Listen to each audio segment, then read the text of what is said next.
Mandritra ny fiaravana teo kilasy toko vavy dia milana miaka-andrefana indray ny rotsakorana eto Madagasikara atao anatin'ny 3 andro avy. Andeha roterentsika ny antsipiriany. Ny alahady 4 ny volana desambra 2024 dia isy ny sisana orana tandrifin-drahona manomboka ny Sambrano any mahazo ny morontsiraka Sofia tahaka izay koa Boyeny sy Melaky aty amin'ny Fatrandroy Anosy ary Atsimo Atsinanana.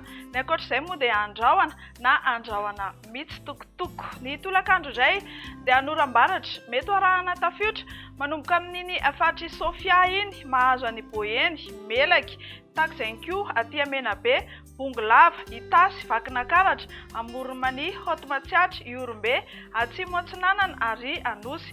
Andrahona fa mety arahana orana tandrifin-drahona kosa aty Atsimo Andrefana sy Androy aty. Ny ankoatr'izay dia ifandimy ny rahona sy masoandro mahakasika ny maripana indray dia mbola manevokevoka hatrany.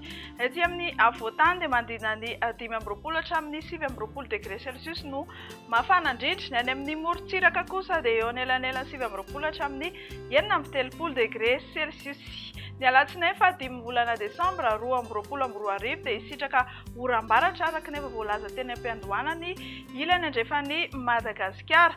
Izany hoe ny aty amin'ny ilany andrefan'ny faritry ny avoatany tahaka izay koa ny faritra avoany andrefana sy Atsimo Andrefana. Ahitana orana tandrifin-drahona hatrany any amin'ny faritra avaratra Atsinanana nosy iny. Izany hoe any Analanjorofo, Atsinanana, Vatovavy, Fitovonany, Arimpaka hatrany Atsimo Atsinanana. Andrahona na andrahona vitsy ny andro ny amin'ny faritra sisa. Tsy miova firy ny maripana fa mbola mafana be hatrany. Ny any amin'iny tendrony avaratra Madagasikara iny izao ny ambony indrindra dia 13 degré Celsius. Ny any amin'ny farany tendrony atsimo kosa dia 13 degré Celsius. Ny talata 9 ny volana desambra 2024 indray dia mitohy ny rotsakorana ny amin'iny ilany andrefan'ny Madagasikara ray manontolo fa somary mihitatra kely any amin'ny faritra atsimo izany.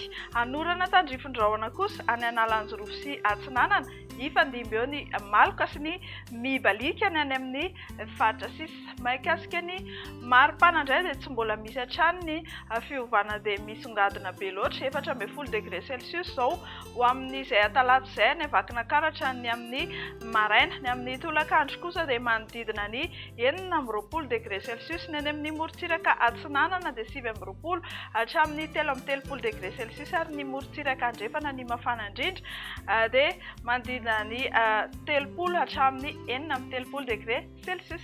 Dia hatreo indray no mamarana ny meteo antsika ho amin'ity alina ity ho amin'ny rapitso indray ny fotoana manaraka. Veloma tompoko.